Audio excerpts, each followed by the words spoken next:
Hey guys, எல்லாருக்கும் வணக்கம். இன்றைக்கி நம்ம சேனலில் ஒரு ரொம்ப டேஸ்டியான, ரொம்ப சிம்பிளாக டக்குன்னு செய்யக்கூடிய ஆட்டு போண்டா ரெசிபி எப்படி செய்யலான்னு பார்க்கலாம். அதுக்கு முன்னாடி நீங்கள் நம்ம சேனலுக்கு புதுசாக இருந்தீங்கன்னா நம்ம சேனலை சப்ஸ்கிரைப் பண்ணிவிட்டு அப்படியே பக்கத்தில் இருக்க பெல் ஐக்கானையும் கிளிக் பண்ணிக்கோங்க.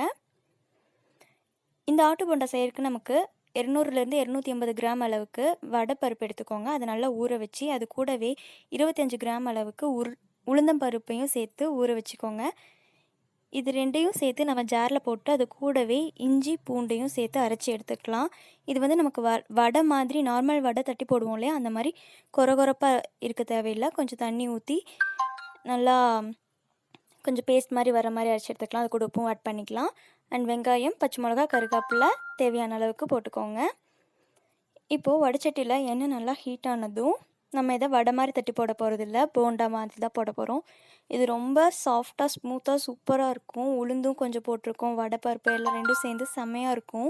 கண்டிப்பாக அதை ட்ரை பண்ணி பாருங்கள். இப்போ நல்லா எண்ணெய் ஹீட் ஆகிடுச்சு. இதை நம்ம போண்டா மாதிரி எடுத்து போடலாம். இது நம்ம நார்மலாக கடலை மாவு போண்டா போடுவோம் இல்லையா, அதே மாதிரி ரவுண்டாக ஒரு ஷேப்பில் எடுத்து இப்படி போட்டுருங்க.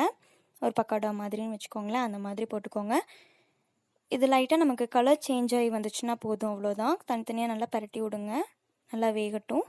ஸோ இந்த கலர் நல்லா ஒரு கோல்டன் கலரில் சேஞ்ச் ஆனதுக்கப்புறம் இந்த போண்டா நமக்கு ரெடி ஆகிடும். ரொம்ப ஃபாஸ்ட்டாக டக்குன்னு செஞ்சிடலாம். இந்த ரெசிபி உங்களுக்கு பிடிச்சிருந்துச்சுன்னா இந்த வீடியோவை லைக் பண்ணுங்கள் அண்ட் உங்கள் ஃப்ரெண்ட்ஸ்க்கு ஷேர் பண்ணுங்கள். நம்ம சேனலை சப்ஸ்கிரைப் பண்ண மறந்துடாதீங்க. அப்படியே பக்கத்தில் இருக்க பெல் ஐக்கானையும் கிளிக் பண்ணிக்கோங்க. ஸோ என்னோடய எல்லா வீடியோவும் மிஸ் பண்ணாமல் பார்க்கலாம். தேங்க்யூ.